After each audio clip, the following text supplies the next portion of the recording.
കളത്രം ഭാഗം 62. സൂരജിന് താൻ വെറും ശരീരമാണെന്ന തിരിച്ചറിവിൽ അവൾക്ക് തളർച്ചയും വാശിയും ഒരേപോലെയുണ്ടായി. ആ വാശിയുടെ ഫലം മൂലം പൊള്ളലിന്റെ പാടുകൾ കഴുത്തിലും കയ്യിലും എടുത്തെറിഞ്ഞിട്ടും അത് മാഞ്ഞു പോകണമെന്ന യാതൊരു താല്പര്യവുമില്ലാതെ അവൾ ക്രീമുകൾ ഉപേക്ഷിച്ചു.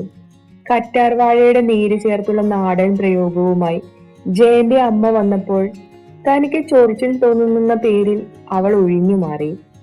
ബാഹ്യമായ സൗന്ദര്യത്തിൽ മയങ്ങുന്ന പ്രണയങ്ങളാണ് എല്ലാമെന്ന് വിധി എഴുതിക്കൊണ്ട് അവൾ പ്രണയത്തിലുള്ള തന്റെ വിശ്വാസം തന്നെ നഷ്ടപ്പെടുത്തുകയായിരുന്നു. എത്ര ടോക്സിക്കായ ബന്ധത്തിൽ നിന്നും ഇറങ്ങി നടക്കുമ്പോൾ അത് ഉൾക്കൊണ്ടതാണെങ്കിൽ പോലും ഒരു ചെറിയ നോവോ നഷ്ടബോധമോ ഉണ്ടാവുക സ്വാഭാവികമല്ലേ? പ്രത്യേകിച്ച് ആ വ്യക്തിയെ മാത്രം ഉള്ളിൽ നിറച്ചുകൊണ്ട് ഒരു ജീവിതകാലം മുഴുവൻ സ്വപ്നം കണ്ടത് കൂടിയാകുമ്പോൾ ഇടയ്ക്കൊരു ഒറ്റപ്പെടൽ തോന്നുക സ്വാഭാവികമല്ലേ? സത്യ പ്രണയിച്ചപ്പോഴും ഒറ്റപ്പെട്ടിരുന്നു എന്ന സത്യം മറന്നുകൊണ്ട് ഇപ്പോഴാണ് താൻ തനിച്ചായതെന്ന വിചാരത്തിലിരുന്നു. ആശ്രയത്തിനായി അവൾ സാരംഗിയെയാണ് വിളിച്ചത്. പ്രതീക്ഷിച്ച ദുരന്തം സത്യയിൽ നിന്ന് അകന്നു പോയതിൽ അവൾക്ക് ആശ്വാസമാണ് തോന്നിയത്. ഇനി ഒരിക്കലും അവനോടൊരു ചായ്വ് ഉണ്ടാവാത്ത വിധത്തിൽ അവളെ സ്വാധീനിക്കാൻ സാരംഗി വാക്കുകളിലൂടെ ശ്രമിച്ചു. എന്നാൽ ചതിയനെന്ന് സൂരജിനെ മുദ്ര കുത്താൻ സത്യ തയ്യാറായിരുന്നില്ല. കുറെ കാലമായി തന്നിൽ നിന്ന് അകന്നു നിൽക്കുന്നത് പോലെ പെരുമാറിയ ഒരു വ്യക്തി പൂർണ്ണമായും അകന്നു മാറിയതിനെ അവളും ഉൾക്കൊണ്ടിരുന്നു. അവർക്കുള്ളിൽ നടന്നതൊക്കെ ഒരു ബലപ്രയോഗമായിരുന്നില്ലെന്നും പരസ്പര സമ്മതത്തോടെയാണെന്നുമുള്ള തോന്നല് കൊണ്ടാവും സാരംഗി സൂരജിനെ ചതിയനെന്ന് കുറ്റപ്പെടുത്തുമ്പോൾ അതിനെ തടയാൻ അവൾക്ക് തോന്നിയത്. അങ്ങനെയല്ല ചേച്ചി, സൂര്യചേട്ടനല്ലെങ്കിലും ഞാൻ ചേരില്ല. ഇപ്പോഴീ പാടുകൾ കൂടി ആയില്ലേ? പുറത്തൊക്കെ പോയപ്പോൾ നല്ല ബന്ധം കിട്ടുമെന്ന് തോന്നിക്കാണും. ചതിച്ചു എന്ന് പറയാൻ അതിനെ കഴിയില്ലല്ലോ. അതിരുവിട്ട ബന്ധത്തിന് കാരണം ഞാനും കൂടിയല്ലേ? എന്റെ ശരീരത്തെ വിട്ടുകൊടുത്തുകൊണ്ട് ചതി ചെയ്തു. ഞാൻ എന്നെ സ്നേഹിച്ചിരുന്നില്ല. നമ്മൾ മറ്റുള്ളവരെക്കാൾ നമ്മളെ സ്നേഹിക്കണമെന്ന് മനസ്സിലാക്കാൻ വൈകിപ്പോയി. ചേച്ചി തന്നെ പറഞ്ഞിട്ടില്ലേ, ഒരു ഇഷ്ടം തോന്നിയാൽ അത് ശരിയാവില്ലെന്ന് തോന്നി പിന്മാറുന്നതിൽ തെറ്റില്ലെന്ന്. സൂര്യചേട്ടൻ ചെയ്തത് സൂര്യചേട്ടന്റെ ശരിയായി കാണാൻ പറ്റിയില്ലെങ്കിൽ പിന്നെ ഞാൻ എങ്ങനെ അതിൽ നിന്ന് കരകയറും? അയാൾ എന്നെ ചതിച്ചു എന്നോർത്ത് കരഞ്ഞിരിക്കില്ലേ? മനസ്സ് വല്ലാതെ നോവുന്നുണ്ട് ചേച്ചി. ഈ അവഗണന അത്ര വേദനിപ്പിക്കുന്നുണ്ട്. എന്നോട് ഗൗരവത്തിൽ ഇടപെട്ടാലും ഉപേക്ഷിച്ച് മറ്റൊന്ന് കണ്ടെത്തുമെന്നും എനിക്ക് മുൻപിൽ അതിനെ കാണിക്കാൻ ശ്രമിക്കുമെന്നും ഞാൻ കരുതിയിട്ടില്ല. ശരിക്കും സൂര്യചേട്ടൻ എന്നെ സ്നേഹിച്ചിരുന്നില്ല അല്ലേ? ഞാൻ വെറുതെ ഒരു പൊട്ടിയെ പോലെ. അവൻ നിന്നെ ഒരിക്കലും സ്നേഹിച്ചിട്ടില്ല സത്യ. അവന്റെ ഉള്ളിലെ ഇടുങ്ങിയ ചിന്തകൾക്ക് നീയായിരുന്നു അവന്റെ ബെസ്റ്റ് ഓപ്ഷൻ. നീ ചോദ്യം ചെയ്തു തുടങ്ങിയപ്പോൾ അവൻ നിന്നെ കൂടുതൽ അടിച്ചമർത്താൻ ശ്രമിച്ചു. നീ പിടികൊടുക്കാതെ നിന്റെ ആഗ്രഹങ്ങൾക്കൊത്ത് നിൽക്കാൻ ശ്രമിച്ചു. നിന്റെ തിരിച്ചറിവിന്റെ കാലമാണ് സത്യ. അവനല്ല, നീയാണ് വേണ്ടെന്ന് വെക്കുന്നത്. നിനക്ക് ശരിയല്ലാത്ത ഒരിടത്തു നിന്ന് നീയായി ഒഴിഞ്ഞു മാറുന്നു. ഇനി അവൻ സ്നേഹിച്ചോ ഇല്ലയോ എന്നുള്ള ചിന്തകളിൽ മനസ്സുടക്കിയിടരുത്. മൂവ് ഓൺ ചെയ്യേണ്ടത് സമയമാണ്. ഇവിടെ പരാജയപ്പെടാൻ പാടില്ല നീ. എനിക്കറിയാം ചേച്ചി, പക്ഷേ ചിലപ്പോൾ തോന്നും ചത്ത് കളഞ്ഞാലോ എന്ന്. പക്ഷേ അമ്മ, ജയേട്ടൻ, അവര് രണ്ടാളെ മറന്ന് എനിക്കൊന്നും ചെയ്യാൻ പറ്റില്ല ചേച്ചി. ഞാൻ ആകെ തളർന്നു പോകുന്നത് പോലെ. സന്തോഷം അഭിനയിച്ച് മടുത്തുപോയി. അതാണ് ഞാൻ ചേച്ചിയോട്. സത്യ ഏങ്ങലടിച്ചു. ആ നിമിഷം സാരംഗിക്ക് സത്യയോട് സഹതാപമാണ് തോന്നിയത്. ഒരാളുടെ വ്യക്തിത്വം രൂപപ്പെടുന്ന വളർച്ചയുടെ പടവുകളിൽ താൻ മാത്രം മതിയെന്ന നിലയിൽ സത്യയെ പൂർണ്ണമായും തന്റെ കൺട്രോളിലാക്കി ചലിപ്പിക്കുന്ന പാവയെ പോലെ ഉപയോഗിച്ചതാണ് സൂരജ്. മക്കളെ അനുസരിപ്പിച്ച് സ്വന്തം വരുതിക്ക് കൊണ്ടുവന്ന് തങ്ങളുടെ താല്പര്യങ്ങൾ അവർ എതിർക്കാത്ത വിധത്തിൽ അടിച്ചേൽപ്പിക്കുന്ന മാതാപിതാക്കളെ പോലെ ചെറുപ്പം മുതൽ സത്യയിൽ സ്വാധീനം ചെലുത്താൻ സൂരജിന് കഴിഞ്ഞിട്ടുണ്ട്. വിവാഹമാണ്, ഭർത്താവാണ് എല്ലാമെന്ന് ചെറിയ പ്രായത്തിൽ തന്നെ മനസ്സിൽ കുത്തി നിറച്ചപ്പോൾ അവളുടെ വ്യക്തി ജീവിതത്തെ തന്നെ ഇല്ലായ്മ ചെയ്യുകയായിരുന്നു. അവളുടെ സംശയങ്ങളിലും ഇഷ്ടങ്ങളിലും ഞാനാണ് നിന്റെ എല്ലാമെന്ന് പറഞ്ഞു നിൽക്കുന്ന സൂരജിന്റെ പെരുമാറ്റങ്ങളെ തടയാൻ തങ്ങൾക്ക് കഴിയാതെ പോയ ദുഃഖം സാരംഗിക്കും ഉണ്ടായിരുന്നു. സത്യയുടെ ലോകം ചുരുങ്ങിപ്പോകാൻ കാരണം അച്ഛനും അമ്മയും ഇല്ലാതെ അച്ഛന്റെ സഹോദരിയുടെ വീട്ടിൽ കഴിഞ്ഞു എന്നതാണെന്ന് അവൾക്ക് തോന്നി. നമുക്ക് പ്രിയപ്പെട്ടവർ എന്ന് തോന്നുന്നവർ ഒരു കാര്യം ആവശ്യപ്പെട്ടാൽ മറുത്തു ചിന്തിക്കാതെ അനുസരിക്കുന്ന ഒരു സാധാരണ പെൺകുട്ടി മാത്രമാണ് സത്യ. വിവേകിന്റെ സഹോദരിമാരുടെ അഭിപ്രായം കേൾക്കാൻ പോലും സൂരജ് അവളെ അനുവദിച്ചിരുന്നില്ല എന്നതാണ് സത്യം. ഒരു കാര്യത്തിൽ പലരുടെ അഭിപ്രായം കേൾക്കുമ്പോഴല്ലേ അതിനെക്കുറിച്ചുള്ള ഒരു ചിന്ത പോലും മനസ്സിൽ ഇടം പിടിക്കൂ. ആ നിമിഷമല്ലേ സ്വയം ഉത്തരം കണ്ടെത്താൻ ഒരു ശ്രമം നടത്തൂ. സത്യയെ സംബന്ധിച്ച് സൂരജിനെ കവിഞ്ഞ ആരോടും ഒരടുപ്പം അവൾക്കുണ്ടായിരുന്നില്ല. അതുകൊണ്ട് തന്നെ അവളുടെ ചിന്താശേഷി തുരുമ്പെടുത്തിരുന്നു. വീണ്ടും അവളെ പഴയ പാതയിലേക്ക് വിടാൻ സാരംഗി ഒരുക്കമായിരുന്നില്ല. നീ ഇവിടേക്ക് വരുന്നോ സത്യ? ചിന്തകളോട് ചോദിക്കുമ്പോൾ സത്യ ഇല്ലെന്ന് ഉത്തരം നൽകി. എത്രയാ ഞാനിങ്ങനെ ഒളിച്ചോടുക? എന്നായാലും നേരിടണം. എനിക്ക് മുൻപിൽ സൂര്യചേട്ടൻ മറ്റൊരാളുടെ കഴുത്തിൽ താലി കെട്ടുന്നതും അവർ ഒരുമിച്ച് ജീവിക്കുന്നതും കാണേണ്ടി വരും.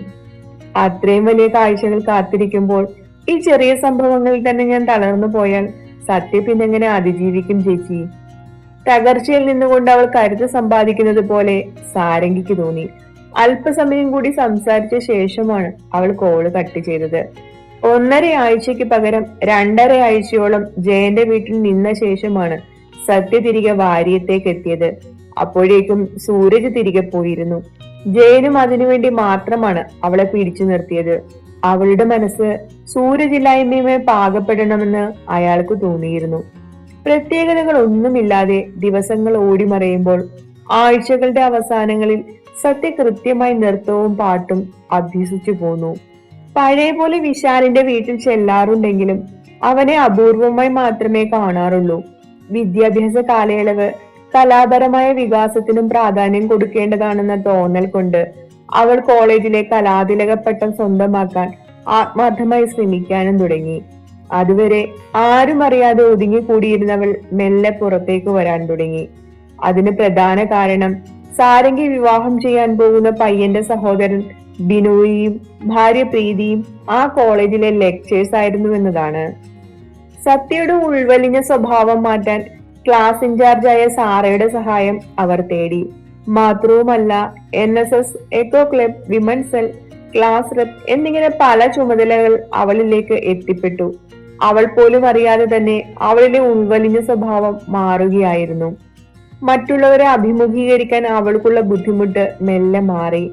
പൊള്ളിയ അവളുടെ പാടുകൾ മറ്റുള്ളവരിൽ സഹതാപം നിറയ്ക്കുമ്പോൾ അവൾ പുഞ്ചിരിയോടെ നേരിട്ടു.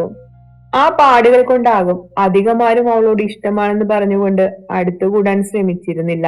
അതവളിൽ ആശ്വാസമാണ് നിറച്ചത്. കാലക്രമേണ പാടുകൾ മങ്ങിയാലും ചെറിയ വ്യത്യാസം അറിയാൻ കഴിയുമെന്ന് ഡോക്ടർ പറഞ്ഞിരുന്നു. സൗന്ദര്യ സംരക്ഷണത്തിന് അവൾ വലിയ പ്രാധാന്യമൊന്നും നൽകിയില്ല. മുഖത്ത് മേക്കപ്പ് ചെയ്യുമ്പോൾ മാഞ്ഞു പോകുന്ന പാടുകളല്ലേ എന്നവൾ നിസ്സാരവൽക്കരിച്ചു. മറ്റൊരാളുടെ കാഴ്ചയിൽ സുന്ദരിയായിരിക്കണമെന്ന തോന്നല് മാറിയത് കൊണ്ടാണ് തനിക്ക് ഈ പാടുകളെ തള്ളിക്കളയാൻ കഴിയുന്നതെന്ന് അവൾക്കും അറിയാം. അവളുടെ ദിവസങ്ങൾ തിരക്കേറിക്കൊണ്ടിരുന്നു. എങ്കിലും വിവേകിന്റെ മക്കളുമായിട്ടുള്ള അടുപ്പം കുറയാതെ തന്നെ നിന്നു. വിജിയും വിനിയും മിക്കവാറും ദിവസങ്ങളിൽ വിശേഷം വിളിച്ച് തിരക്കുന്നത് കൊണ്ട് അവരുമായി പഴയതിനേക്കാൾ വലിയ സൗഹൃദമുണ്ടായി. സൗഹൃദം ശക്തിപ്പെടുന്നതും വളർച്ചയുടെ ഘട്ടത്തിൽ തന്നെയല്ലേ. അകലങ്ങളിൽ ഇരിക്കുന്നുവെന്നത് ഒരു ബന്ധത്തിനും തകരാനുള്ള കാരണമല്ല, അത് സൗഹൃദമായാലും പ്രണയമായാലും. ഇതെന്താ സൂരജ് വിവാഹക്കാര്യത്തിൽ പിന്നീട് തീരുമാനമെടുക്കാമെന്ന് അച്ഛനോട് പറഞ്ഞത്? കോഫി ഷോപ്പിലെ ഒഴിഞ്ഞ ഇടത്തിൽ സ്ഥലം കണ്ടെത്തിയിരുന്ന് ചോദിക്കുമ്പോൾ അവളുടെ മുഖം വീർത്തിരുന്നു. എന്നാൽ സൂരജ് ഭാവിയെക്കുറിച്ച് വളരെയധികം ചിന്തിച്ചിരുന്നു. വാര്യത്ത് വീട് നഷ്ടപ്പെടുന്ന യാതൊന്നും ചെയ്യാൻ പാടില്ലെന്ന ഉറച്ച തീരുമാനം അവനുണ്ടായിരുന്നു. അതിനേക്കാൾ തന്നെ നഷ്ടപ്പെടുമ്പോൾ തകർന്നിരിക്കുന്ന, തന്നോട് യാചിക്കുന്ന ഒരു സത്യയെ അവൻ പ്രതീക്ഷിച്ചിരുന്നു. അവൾക്ക് മുൻപിൽ നിന്നുകൊണ്ട് അവളെ നോവിക്കാൻ, അവളുടെ കണ്ണുനീർ കാണാൻ അവൻ ആഗ്രഹിച്ചു. അടുക്കുംതോറും കൃഷ്ണയിലെ പല കാര്യങ്ങളും അവനെന്ന വ്യക്തിക്ക്, അവനുള്ളിൽ നിലനിന്നിരുന്ന പുരുഷ മേധാവിത്വത്തിന് സമ്മതിച്ചു കൊടുക്കാൻ കഴിയുന്നതായിരുന്നില്ല. പക്ഷേ സാമ്പത്തികമായും സൗന്ദര്യപരമായും വിദ്യാഭ്യാസപരമായും അവൾ തനിക്ക് ചേരുമെന്ന് അവൻ കണ്ടെത്തിയിരുന്നു. സത്യ അകലാതെ, വാര്യത്തെ വീട് നഷ്ടപ്പെടാതെ കൃഷ്ണയെ സ്വന്തമാക്കാനുള്ള പ്ലാനിലായിരുന്നു അവൻ. സൂരജ് എന്താ ഒന്നും പറയാത്തത്? അവനൊന്നും മിണ്ടാതെ ഇരിക്കുമ്പോൾ കൃഷ്ണ വീണ്ടും ചോദിച്ചു. അവൻ അവളെ സൂക്ഷിച്ചു നോക്കി. ആദ്യം പരിചയപ്പെട്ട കൃഷ്ണയിൽ നിന്ന് അവൾ ഒത്തിരി മാറിയിരുന്നു. അവന്റെ ഫോണുകൾ പരിശോധിക്കുന്നത് അവളുടെ ഇഷ്ട വിനോദമാണ്. സൂരജിനത് അവൾ തന്റെ സ്വകാര്യതയിൽ കൈകടത്തുന്നത് പോലെയാണ്. ഫോൺ വിളിക്കുമ്പോൾ എപ്പോഴെങ്കിലും എടുക്കാൻ വൈകിയാലോ ബിസി ആയിരുന്നാലോ അവൾക്ക് 100 സംശയങ്ങളാണ്.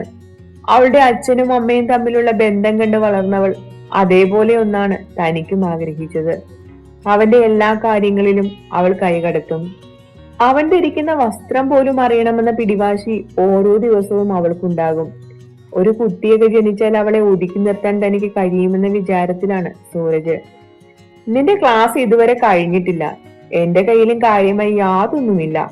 ഇങ്ങനെ ഒരു അവസ്ഥയിൽ തന്നെ നമുക്ക് വിവാഹം വേണോ? ഒരല്പം കൂടി കാത്തിരുന്നാൽ നമുക്ക് പ്രേമിച്ചു നടക്കുന്നതിന്റെ സുഖം കൂടി അറിയാൻ പറ്റില്ലേ? ശരിക്കും അതുകൊണ്ടാണോ? നിനക്ക് അച്ഛനെല്ലാം പറഞ്ഞു തന്നെന്നാണല്ലോ പറഞ്ഞത്. പറഞ്ഞു, എന്നാലും അവൾ വാടിയ മുഖത്തോടെ പറഞ്ഞു. പെട്ടെന്ന് വിവാഹം കഴിക്കണമെന്നുള്ള താല്പര്യം സൂരജ് മാറ്റിയതിൽ കൃഷ്ണയ്ക്ക് പിണക്കം തോന്നിയെങ്കിലും ജോലിയിൽ സ്ഥിരമായിട്ടാണ് നല്ലതെന്ന അഭിപ്രായം കൃഷ്ണയുടെ അച്ഛനും ഉണ്ടായിരുന്നു. അതോടെ അവൾ അല്പം തണുത്തു. എങ്കിലും തീരുമാനം മാറുമോ എന്നറിയാൻ അവളൊന്ന് സംസാരിച്ചു നോക്കിയതാണ്. അച്ഛൻ സമ്പാദിച്ചതൊക്കെ എനിക്കാണ് സൂരജ്. അതെനിക്കും അറിയാലോ. സൂരജിന് ജോലി ഉണ്ടെങ്കിൽ പിന്നെ എന്താ തടസ്സം? ഇത്രയും പറഞ്ഞിട്ട് നിനക്ക് മനസ്സിലായില്ലേ? എനിക്കെന്തോ ഒരു ഭയം. വരുന്നോ എന്റെ ഫ്ലാറ്റിലേക്ക്?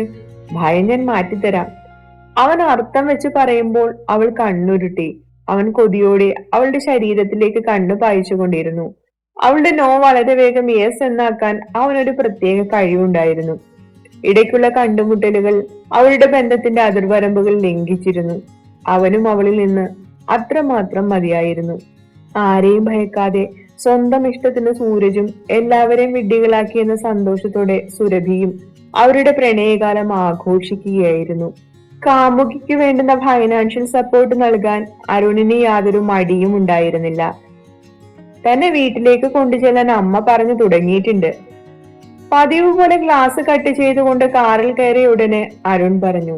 അവൾക്ക് നാണം തോന്നി. ഇന്ന് പോയാലോ? അയ്യോ, ഇന്നോ?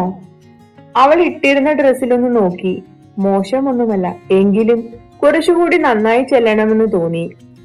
ഇന്ന് നമുക്ക് മൂവിക്ക് പോകാം അരുൺ, പ്ലീസ്. മറ്റൊരു ദിവസം പോകാം. അവൻ കണ്ണു ചെറുതാക്കി അവളെ നോക്കി. അവൾ ചമ്മലോടെ തലയാട്ടി. ചേർന്നിരുന്നും തഴുകിയും ആരുമില്ലാത്ത ലിഫ്റ്റിൽ വെച്ച് സെക്കൻഡുകൾ കൊണ്ട് പിന്മാറുന്ന ചുംബനങ്ങളും മാത്രമേ ഇതുവരെ അവർക്കിടയിൽ നടന്നിട്ടുള്ളൂ. പലവട്ടം തിയേറ്ററിൽ പോയെങ്കിലും കാര്യമായി യാതൊന്നും അവർക്കിടയിൽ നടന്നിരുന്നില്ല. അവനതിൽ കടുത്ത നിരാശയുണ്ടായിരുന്നു. അവൾക്ക് പണവും വസ്ത്രവും ആവശ്യപ്പെടുന്നത് എന്തും നൽകി അവൻ വരുതിയിലാക്കിയിരുന്നു.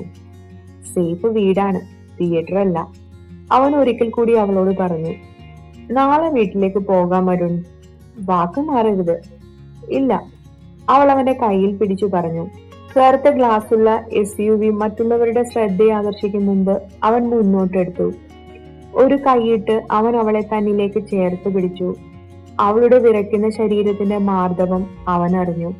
കാത്തിരിക്കാൻ ക്ഷമയില്ലാതെ അവന്റെ ചെന്നിയിലെ ഞരമ്പ് പിടിഞ്ഞു.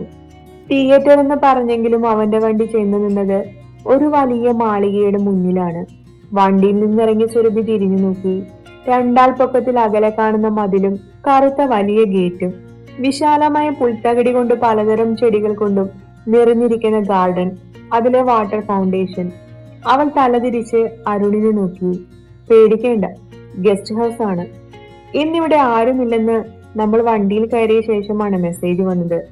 എങ്കിൽ പിന്നെ ഇതാവട്ടെ തനിക്കുള്ള സർപ്രൈസ് എന്ന് കരുതി. നീ ഇത്രയ്ക്കും ക്യാഷ് ടീമാണോ അരുണേ? തുടരും.